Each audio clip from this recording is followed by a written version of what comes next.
pengetahuan yang saling terkait dan mempengaruhi untuk mencapai tujuan pembelajaran tertentu secara konsisten dan rinci.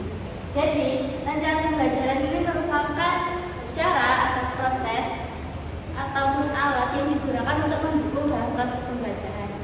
Nah, rancangan pembelajaran ini mempunyai karakteristik, yaitu yang pertama, perencanaan pembelajaran merupakan hasil dari proses berpikir, yang artinya guru membuat rancangan pembelajaran itu untuk membuat pembelajaran kedepannya itu lebih teratur dari pemikiran dan hal yang dibutuhkan. Yang kedua, perencanaan pembelajaran disusun untuk mengubah perilaku siswa dengan tujuan yang hendak dicapai. Jadi hal ini itu berkaitan dengan tujuan yang dikaitkan dengan siswa, apa yang dimau guru itu bisa mampu tercapai oleh siswanya. Yang ketiga yaitu perencanaan pembelajaran berisi tentang rangkaian kegiatan yang harus dilaksanakan untuk mencapai tujuan. Di rancangan pembelajaran ini tujuannya yaitu untuk mengatur pembelajaran itu agar lebih konsisten dan tidak mengarah ke luar pembelajaran. Fungsi rancangan pembelajaran yaitu memberikan guru pemahaman yang lebih luas tentang tujuan pendidikan sekolah, membantu guru menjelaskan pemikiran tentang pengajarannya, mengurangi kegiatan yang bersifat trial dan error dalam pembelajaran. Murid-murid akan menghormati guru dengan sungguh-sungguh untuk mempersiapkan diri untuk mengajar sesuai dengan harapan-harapan mereka, memberikan kesempatan bagi guru-guru untuk mengajukan pribadinya dan perkembangan profesionalnya, membantu guru memiliki perasaan percaya diri. Yang terakhir yaitu sebagai acuan untuk melaksanakan proses. Prinsip-prinsip rancangan pembelajaran yaitu kompetensi yang dirumuskan dalam perencanaan pembelajaran harus jelas, konkret, dan mudah diamati. Yang kedua, perencanaan pembelajaran harus sederhana dan fleksibel. Yang ketiga, kegiatan-kegiatan yang disusun dan dikembangkan dalam perencanaan pembelajaran harus menunjang dan sesuai dengan kompetensi yang telah ditetapkan. Yang keempat, perencanaan pembelajaran yang dikembangkan harus utuh dan menyeluruh serta jelas pencapaiannya. Jadi ketika kita membuat rancangan pembelajaran, kita juga harus mengerti prinsip-prinsip yang harus ada di rancangan pembelajaran. Misalnya ketika kita menyusun itu kegiatan yang tidak penting di dalam kelas itu tidak usah dicantumkan di dalam rancangan pembelajaran. Peran rancangan pembelajaran yaitu satu, acuan bagi guru untuk melaksanakan kegiatan pembelajaran agar lebih terarah dan berjalan efisien dan efektif. Dua, sebagai landasan pokok bagi guru dan siswa dalam mencapai kompetensi dasar dan indikator yang telah ditetapkan. Nah, itu merupakan penjelasan dari rancangan pembelajaran. Selanjutnya materi berikutnya akan dijelaskan oleh teman saya. Nah, selanjutnya yaitu tentang metode 3 langkah dalam pembelajaran apresiasi sastra. Yang pertama yaitu pengenalan karya sastra. Dalam pengenalan karya sastra, next. Nah, tujuan utamanya yaitu memperkenalkan siswa dengan karya sastra yang akan dipelajari dan mengajak mereka untuk membaca serta mengeksplorasi karya sastra. Dalam pengenalan karya sastra ini, sebelum kita tahu tentang karya sastra apa yang mau dibuat, kita itu harus bisa memilih tema terlebih dahulu, yaitu dengan memilih karya sastra. Jadi guru itu memilih karya sastra yang sesuai dengan tingkat kemampuan anak SD atau MI. Yang kedua yaitu membaca dan mengeksplorasi karya sastra bersama siswa. Guru itu membaca dan atau membuat bacaan secara visual dengan gambar atau video. Yang ketiga yaitu menganalisis unsur-unsur sastra. Setelah siswa memiliki pemahaman awal tentang karya sastra tersebut, siswa ini menganalisis unsur-unsur sastra yang terdapat dalam karya tersebut, misalnya seperti tema, tokoh, dan alur cerita. Yang keempat yaitu memperkenalkan latar belakang penulis dan konteks historis karya sastra. Jadi dalam penulisan karya sastra ini siswa juga dikenalkan dengan bagaimana cara penulisan karya sastra yang benar. Langkah yang kedua yaitu pemahaman dan penafsiran. Dalam pemahaman berkaitan dengan pemahaman siswa tentang isi dan makna karya sastra secara keseluruhan. Sedangkan penafsiran melibatkan interpretasi dan analisis lebih dalam terhadap berbagai aspek dalam karya sastra. Jadi dalam pemahaman dan penafsiran ini juga terdapat langkah-langkahnya. Yang pertama yaitu membaca karya secara cermat.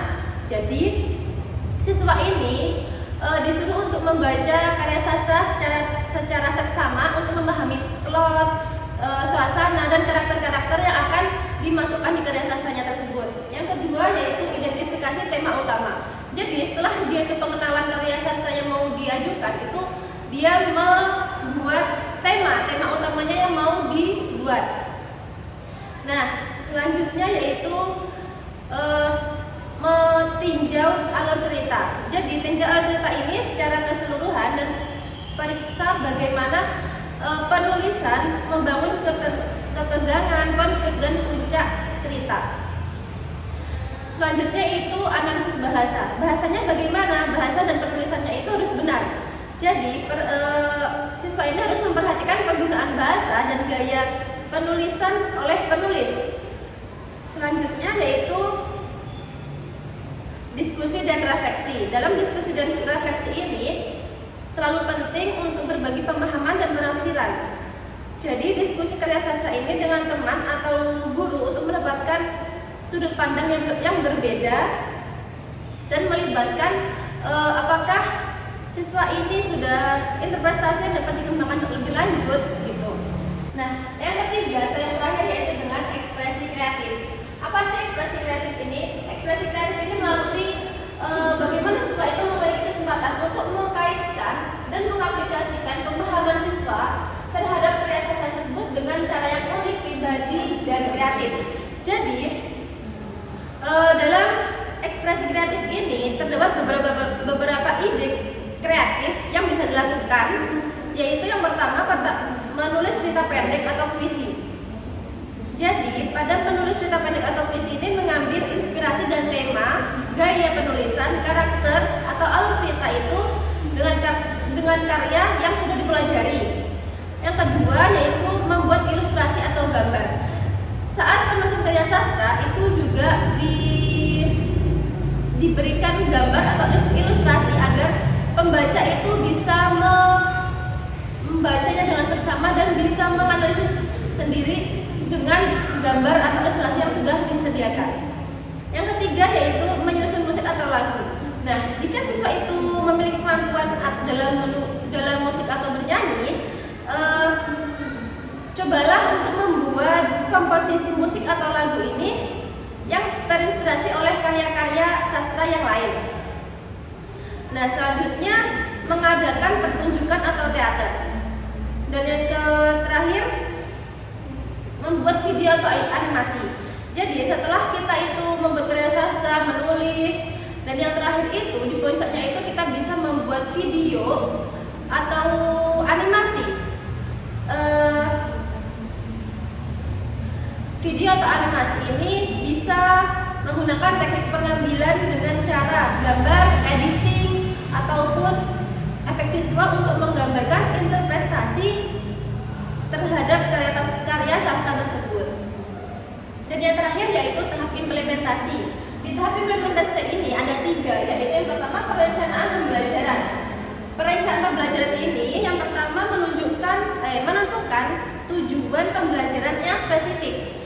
Yang kedua itu memilih bahan bacaan dan karya sastra yang sesuai dengan tingkat pemahaman siswa. Yang kedua pelaksanaan pembelajaran. Pelaksanaan pembelajaran ini melibatkan siswa secara aktif dalam tahap pengenalan, pemahaman, serta kreatif siswa dalam karya sastra. Dan yang terakhir evaluasi pembelajaran. Evaluasi pembelajaran ini melakukan penilaian formatif atau sumatif. Untuk apa? Untuk mengukur pemahaman dan perkembangan siswa dalam apresiasi sastra tersebut. Dan yang terakhir memberikan umpan balik atau tindak lanjut bagi kemajuan siswa tersebut. Selanjutnya yaitu analisis RPP. Nah, di sini analisis RPP yang kami dapatkan yaitu 1. Pengenalan karya sastra. Nah, pengenalan karya sastra ini di dalam RPP itu bisa digunakan dengan menggunakan kegiatan membaca, yaitu di dalam buku bacaan anak atau media yang disediakan oleh guru merupakan tahapan awal dalam pembelajaran apresiasi sastra dengan mengenalkan beberapa macam buku novel, cerita rakyat ataupun majalah anak. Nah, di sini merupakan proses awal yaitu pengenalan karya sastra dengan anak-anak itu dikenalkan dengan beberapa macam buku yang disediakan atau media-media yang sudah disiapkan. Biasanya kelas 1, 2 itu menggunakan buku cerita rakyat seperti itu. Nah, yang kedua yaitu pemahaman dan penafsiran. Nah, dengan kegiatan membaca juga mereka itu mampu memahami serta menafsirkan apa saja yang ada di dalam cerita tersebut. Bahkan mereka bisa mengekspresikan bagaimana di dalam buku cerita tersebut itu mereka paham dengan cerita-cerita yang ada di dalam cerita tersebut. Nah, hal ini juga bisa langsung dilanjutkan dengan kegiatan berikutnya, yaitu menulis. Mereka akan menulis apa yang mereka pahami, apa yang mereka temukan di dalam cerita tersebut dan sebagainya. Yang terakhir yaitu ekspresi kreatif. Dalam hal ini juga mereka itu mampu mengekspresikan dari hal yang mereka baca. Contohnya ketika mereka membaca cerita sedih, mereka akan mendalami perasaan sedih mereka dalam membaca. Entah itu mereka tidak tersenyum, mereka hanya fokus membaca, itu sudah mengekspresikan kreatif mereka dalam membaca. Dalam hal ini RPP yang kami dapat itu merupakan analisis yang kami temukan dengan metode 3 tersebut. Selanjutnya yaitu cara menyusun RPP. Nah, sekarang kita menggunakan kurikulum merdeka. Kurikulum merdeka itu bukan lagi yang namanya RPP, tetapi modul ajar. Dan di dalam modul ajar kurikulum merdeka itu ada beberapa yang harus diteliti. Yaitu yang pertama ada identitas modul, yaitu penyusun, intensi, tahun penyusunan, jenjang sekolah, mata pelajaran, fase kelas, bab, tema, hari, tanggal, dan alokasi waktu. Yang kedua ada kompetensi awal. Yang ketiga ada profil pelajar Pancasila. Yang keempat sarana dan prasarana. Yang kelima target peserta didik. Selanjutnya jumlah peserta didik, model pembelajaran, dan kompetensi inti. Nah, kompetensi inti ini meliputi tujuan kegiatan pembelajaran. Nah, tadi kan di analisis RPP itu ada kegiatan membaca.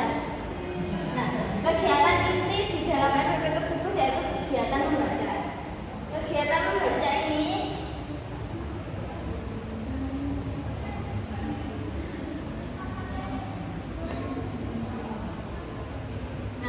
di sini kan membaca. Dalam membuat RPP ini juga harus diidentifikasi secara jelas. Misalnya alur konten capaian pembelajaran membaca itu mengenai apa saja. Misalnya mengenai identifikasi,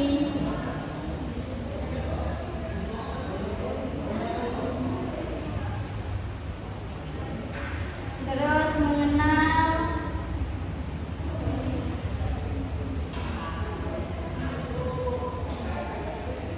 dan mencari informasi.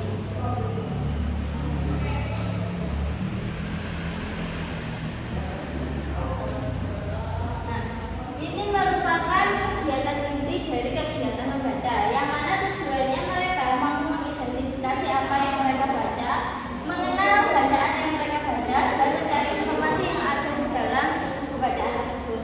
Ini juga merupakan metode awal untuk kegiatan metode 3 langkah dalam pengenalan karya sastra. Nah, selanjutnya yaitu arti tujuan pembelajaran. Yang terakhir yaitu pemahaman bermakna. Nah, pemahaman bermakna ini untuk meningkatkan siswa dalam memahami apa yang mereka baca. Ada pertanyaan tematik, persiapan belajar, dan kegiatan pembelajaran. Nah, kegiatan pembelajaran ini juga merupakan prosedur dalam pembelajaran yang mana dikaitkan dengan bagaimana cara guru itu menyampaikan materi yang akan disampaikan. Sekian presentasi dari kelompok kami. Mohon maaf apabila ada kesalahan dan kurang lebihnya. Kami akhiri. Wassalamualaikum warahmatullahi wabarakatuh.